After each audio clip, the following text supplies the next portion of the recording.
ভিন্ন ভিন্ন লুকে দর্শককে চমকে দেওয়া যেন মেগাস্টার শাকিব খানের অভ্যাস হয়ে গেছে। প্রিয়তমার বৃদ্ধ লোক, তুফানের গ্যাংস্টার, বরবাদে আরিয়ান মির্জার স্টাইলিশ লুকে শাকিব খান রীতিমতো আলোড়ন ফেলে দেন। কিন্তু যারা মনে করেন আজকালই এমন ভাইরাল হচ্ছে তার লুক, তারা কি জানেন অনেক আগে থেকে নিজের লুক দিয়ে চমকে দেওয়ার অভ্যাস আছে কিং খানের।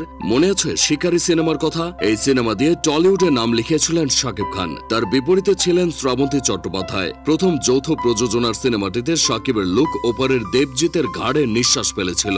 মুহূর্তেই ভাইরাল হয়েছিল শাকিবের সেই লুকটি। শ্রাবন্তী সহ কলকাতার অনেকেই তার সৌন্দর্যের প্রশংসায় পঞ্চমুখ হয়েছিলেন। নবাব এলএলবি সিনেমায়ও শাকিব ছিলেন দেখার মতো। সিনেমাটি নিয়ে দর্শকের মধ্যে উন্মাদনা জাগার অন্যতম কারণ ছিল কিং খানের লুক। পরিচালক ছিলেন অনন্য মামুন। শাকিবের বিপরীতে অভিনয় করেছিলেন মাহিয়া মাহি। এছাড়াও ছিলেন অর্চিতা স্পর্শিয়া।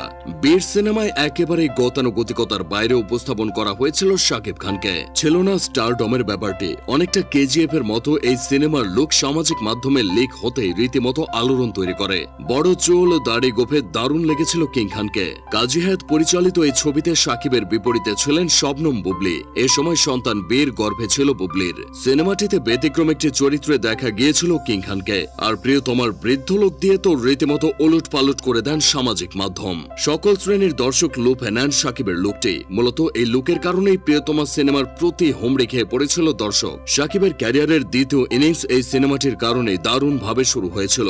শাকিবানদের গন্ডির বাইরে এসে সকল শ্রেণীর দর্শকের নায়ক হয়ে উঠেছিলেন তিনি। হিমেল আশরাফ পরিচালিত সিনেমাটি ভেঙেছিল ঢাকাই সিনেমার সকল রেকর্ড। এই ছবিতে শাকিবের বিপরীতে ছিলেন ইধিকা পাল। এরপর থেকে যেন লোককে দিয়ে দর্শকের মন জয় করাটা অভ্যাসে পরিণত হয়েছে শাকিব খানের। উদাহরণস্বরূপ তুফান সিনেমার কথা বলা যায়। প্রিয়তমার পর তুফান দিয়ে সিনেমা হলে তাণ্ডব চালিয়েছে শাকিব খান।